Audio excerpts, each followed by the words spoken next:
శుభములు తెలియజేయుచున్నాను. ఈరోజు దేవుని వాగ్దానము ఫిలిప్పీ పత్రిక 4వ అధ్యాయము 18వ వచనము. ఎఫెస్సీ పత్రిక, ఫిలిప్పీ పత్రిక, కొలస్సీలకు రాసిన పత్రిక, ఫిలోమోను పత్రిక, ఈ 4 పత్రికలు అపోస్తలుడైన పౌలు గారు చెరసాలలో ఉండి రాసిన పత్రికలు. ఈ 4 పత్రికలు ఒకప్పుడు దేవుని సంఘాన్ని దేవుణ్ణి చాలా బాధపెట్టి సంఘాన్ని హింసించి అలా చేసిన వ్యక్తి తర్వాత ప్రభు యొక్క దర్శనం వల్ల మారు మనసు పొంది దేవుని సువార్త కోసం ప్రాణాలకైనా తెగించి పోరాడుచున్నటువంటి వ్యక్తి ఎవరంటే ఈ అపోస్తలుడైన పౌలు గారు. అపోస్తలుడైన పౌలు గారు ఈ 4 పత్రికలను, ఎఫెస్సీ పత్రిక, ఫిలిప్పీ, కొలస్సీ, ఫిలోమోను పత్రిక, ఈ 4 పత్రికలు చెరసాలలో ఉండి రాశారు. దేవుని సువార్త నిమిత్తం చెరసాలలో బంధింపబడి ఉన్నారు. అప్పుడు రాసినటువంటి 4 పత్రికలు. అయితే ఈ ఫిలిప్పీలకు రాసిన పత్రిక 4 అధ్యాయాలు. ఈ 4 అధ్యాయాల్లో దేవుని ప్రేమను గురించి, కృపను గురించి రాయటం జరిగింది. అయితే ఫిలిప్పీలకు రాసిన పత్రిక 1వ అధ్యాయం 9వ వచనం నుంచి 11వ వచనం వరకు మనం చూసుకున్నట్లయితే, మీరు శ్రేష్టమైన కార్యంలోను వివేచింపగలవారగుటకు మీ ప్రేమ తెలివితోనూ సకల విధములైన అనుభవ జ్ఞానముతోనూ కూడినదై అంతకంతకు అభివృద్ధి పొందవలెననియు, ఇందువలన దేవునికి మహిమయు స్తోత్రమును కలుగునట్లు మీరు యేసుక్రీస్తు వలనైన నీతి ఫలములతో నిండుకొనిన వారై క్రీస్తు దినమునకు నిష్కపటలును నిర్దోషులను కావాలననియు ప్రార్థించుచున్నాను. ఇక్కడ పౌలు గారు మాట్లాడుతూ క్రీస్తు దినమునకు ఎవరైతే ప్రభులోనికి వచ్చి మారు మనసు పొంది పశ్చాత్తాపం పొంది క్రీస్తులోనికి బాప్తిస్మం పొందారో వారు ప్రభు దినానికి, దేవుని యొక్క 2వ రాకడకు ప్రభు దినానికి ఎలా ఉండాలి? నిష్కపటలును నిర్దోషులుగా ఉండాలని, నిర్దోషులు కావాలని నేను ప్రార్థించుచున్నానని చెప్తున్నారు. అలానే ఇక్కడ ఫిలిప్పీలకు రాసిన పత్రిక 1వ అధ్యాయం 21వ వచనంలో చూసుకుంటే, నా మటుకైతే బ్రతుకుట క్రీస్తే, చావైతే లాభం. ఒకవేళ నేను బ్రతికితే క్రీస్తు కోసమే బ్రతుకుతాను, చావైతే ఇంకా నాకు మరి లాభమని ఇక్కడ చెప్తున్నారు. అలానే 23వ వచనంలో, ఈ రొంటి మధ్యను ఇరుకునబడి ఉన్నాను, నేను వెడలిపోయి క్రీస్తుతో కూడా నుండవలెనని నాకు ఆశ ఉన్నది, అది నాకు మరిమేలు. అయినను నేను శరీరమునందు నిలిచియుండుట మిమ్మును బట్టి మరి అవసరమై ఉన్నది. నేను క్రీస్తు దగ్గరకు వెళ్ళటానికి నేను చాలా సంతోషిస్తున్నాను, నాకు వెళ్ళాలనే ఆశ ఉంది. అయితే దానికంటే కూడా మీ దగ్గర ఉండటం నాకు చాలా అవసరమైనది, మరి అవసరమైనది. ఎందుకంటే దేవుని గురించి ఇంకా చెప్పాలి అనే తపన, దేవుని గురించి తెలియని ప్రజలకు ఇంకా దేవుని ప్రేమను రుచి చూపించాలి అనేటువంటి ఆలోచన, తపన కలిగిన వ్యక్తి పౌలు గారు. కాబట్టి ఇంకా మరీ అవసరమైనది, నేను మీ మధ్యలో ఉండటం మరీ అవసరమైనదని మాట్లాడుతూ ఉన్నారనమాట. అలానే 2వ అధ్యాయం 7 నుంచి 11 వచనాలను చూసుకున్నట్లయితే, మనుష్యుల పోలికగా పుట్టి దాసుని స్వరూపమును ధరించుకొని తన్ను తానే రిక్తునిగా చేసుకొనెను. మరియు ఆయన ఆకారమందు మనుష్యుడిగా కనబడి మరణము పొందునంతగా, అనగా శిలువ మరణము పొందునంతగా విధేయత చూపిన వాడై తన్ను తాను తగ్గించుకొనెను. అందుచేతను పరలోకమందున్న వారిలో కానీ, భూమి మీద ఉన్న వారిలో కానీ, భూమి క్రింద ఉన్న వారిలో కానీ ప్రతివాని మోకాలును యేసు నామమున వంగునట్లును, ప్రతివాని నాలుకయు తండ్రి అయిన దేవుని మహిమార్థమై యేసుక్రీస్తు ప్రభువని ఒప్పుకొనున్నట్లును, దేవుడు ఆయనను అధికముగా హెచ్చించి ప్రతి నామమునకు పైనామమును ఆయనను అనుగ్రహించును. దేవుడు ఎంతగా శిలువ మరణం పొందినంతగా తనను తాను తగ్గించుకొని రిక్తునిగా చేసుకున్నారో ఆయన నామాన్ని మనం స్మరించాలి. ప్రతివాని మోకాలు యేసునామాను వంగాలి, ప్రతివారు తన నోటితోటి యేసుక్రీస్తు ప్రభుని ఒప్పుకోవాలి అనేటువంటి ఆలోచన కలిగి అంతటా దేవుని సువార్తను వ్యాపింప చేయాలనేటువంటి ఆలోచన కలిగి ఉన్నారు.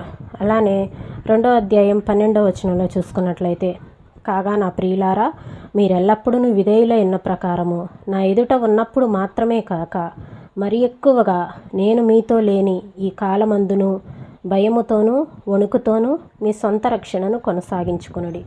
ఎవరైతే క్రీస్తులోనికి వచ్చారో, క్రీస్తు యందు బాప్తిస్మం పొంది ఉన్నారో వారిని గురించి మాట్లాడుతూ ఈ హెచ్చరిక మాటలు చెప్తున్నారు. మీరు భయముతోనూ వణుకుతోనూ మీ సొంత రక్షణను కొనసాగించుకోండి. దేవుడు ఇచ్చినటువంటి రక్షణ జీవితాంతం భయముతో వణుకుతో కాపాడుకోవాలని చెప్తున్నారు.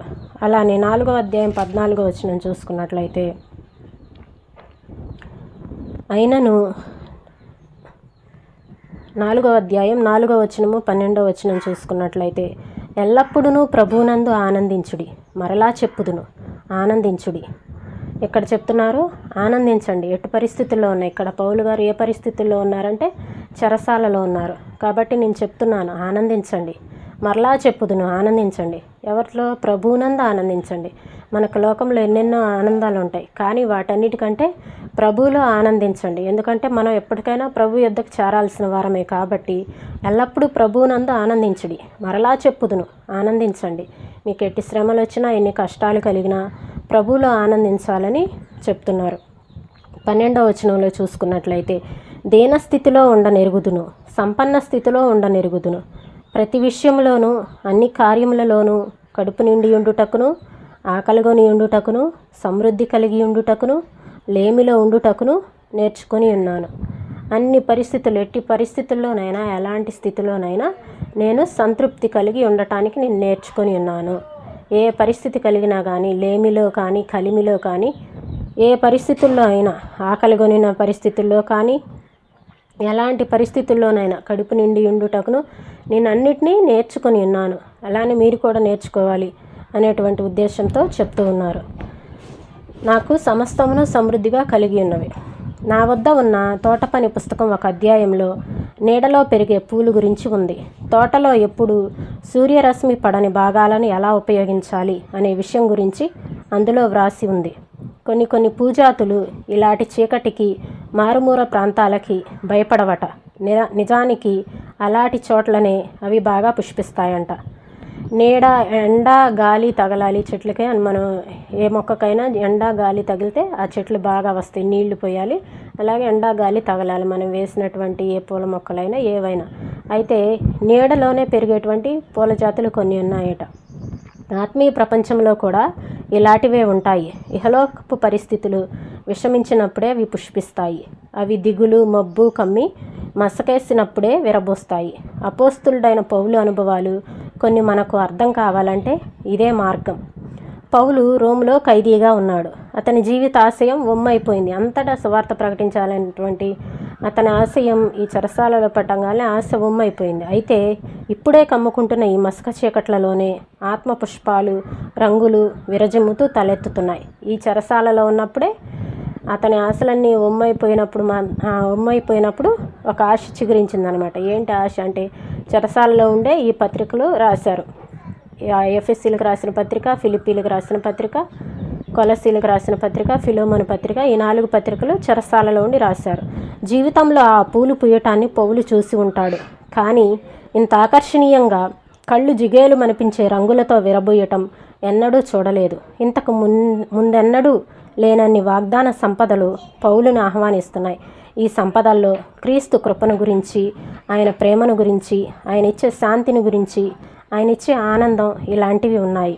అయితే వాటి నిజస్వరూపం, వాటిలో దాగియున్న మహిమ మసక చీకటి కమ్మినప్పుడే బయటకు ప్రకాశిస్తాయి. చీకటి లోయలే దేవుని మహిమ వెల్లడయ్యే అరుణోదయాలవుతాయి. ఈ ఆత్మీయ సిరులను పౌలు క్రమంగా సంపూర్ణంగా గుర్తించడం మొదలుపెట్టాడు. ఒంటరితనం, బాధలు కమ్ముకున్నప్పుడే శక్తిని, నిరీక్షణను వస్త్రాలుగా ధరించుకున్న స్త్రీ పురుషులు ఎంతమందో మనకు తెలుసు. ఒంటరితనంలో ఉన్నాను, నేను చాలా బాధపడుతున్నానని బాధపడే కంటే దేవుని శక్తిని, దేవుని యొక్క నిరీక్షణను ఆధారం చేసుకొని వాటిని వస్త్రాలుగా ధరించుకున్న స్త్రీ పురుషులు మనకి మాదిరిగా ఎంతోమంది పురుషులు మనకు కనపడతారు, స్త్రీలు మనకు కనపడతారు. అలాంటి వాళ్లను మీ ఇష్టం వచ్చిన చోట బంధించవచ్చు, కానీ వాళ్ళ సంపదలు ఎప్పుడు వాళ్ళతోనే ఉంటాయి. వారి నుండి వేరు చేయలేము. వారికున్న సమస్తాన్ని నాశనం చేయవచ్చు. అయితే వారి ఎదుట ఎడారి ప్రదేశం, ఒంటరితనం ఉత్సాహంతో గంతులు వేస్తాయి. అరణ్య ప్రాంతాలు గులాబీల్లా వికసించి ఆనందిస్తాయి. ప్రతి పుష్పము అది సూర్యకాంతిలో అటు ఇటు ఊగేటప్పుడు దాని నీడ ఎక్కడో ఒక చోట పడుతూనే ఉంటుంది. ప్రతి పువ్వుకి నీడ ఉంటుంది. వెలుగు ఉన్న చోటెల్లా నీడ కూడా ఉంటుంది. ఎలాంటి పరిస్థితులు వచ్చినా కానీ, ఎలాంటి చీకటి పరిస్థితులు వచ్చినా కానీ వాటిల్లో వారి దగ్గర ఉన్నటువంటి సంపద అది ఎప్పటికీ విడిచిపెట్టేది కాదు. ఎందుకంటే దేవుడు అందించిన రక్షణ అనేది గొప్ప సంపద. ఆ సంపదను మన నుండి ఎవరూ వేరు చేయలేరు. ఈ మాటలను ప్రభు మన వినికిల్లో దీవించునుగాక. ఆమేన్. ప్రార్థన చేసుకుందాం. స్తోత్రం నాయన, పరిశుద్ధుడా, ప్రేమ కలిగిన తండ్రి. అయ్యా, ఈ ఉదయకాల సమయంలో నీ మాటలు వినటానికి మీరు చూపిన కృపను బట్టి నీకు వందనాలు చెల్లిస్తున్నాం నాయన. ఈ రోజంతా మాతో ఉండండి, మమ్మల్ని నడిపించండి నాయన. ప్రభు, ప్రతి ఒక్కరి గృహాల్లో శాంతిని, సమాధానమును, నెమ్మదిని దయచేయమని అడుగుచున్నాను ప్రభు. స్తోత్రం నాయన, స్తోత్రం. యవనస్తులైన బిడ్డలను మీరు జ్ఞాపకం చేసుకోనండి ప్రభు. వేటగాని ఊరిలో నుండి తప్పించండి నాయన, కీడు నుండి తప్పించండి నాయన. వారి చుట్టూని కంచె వేయమని వేడుకొంచున్నాను తండ్రి. స్తోత్రములు తండ్రి.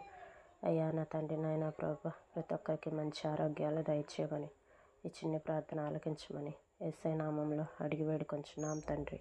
ఆమేన్.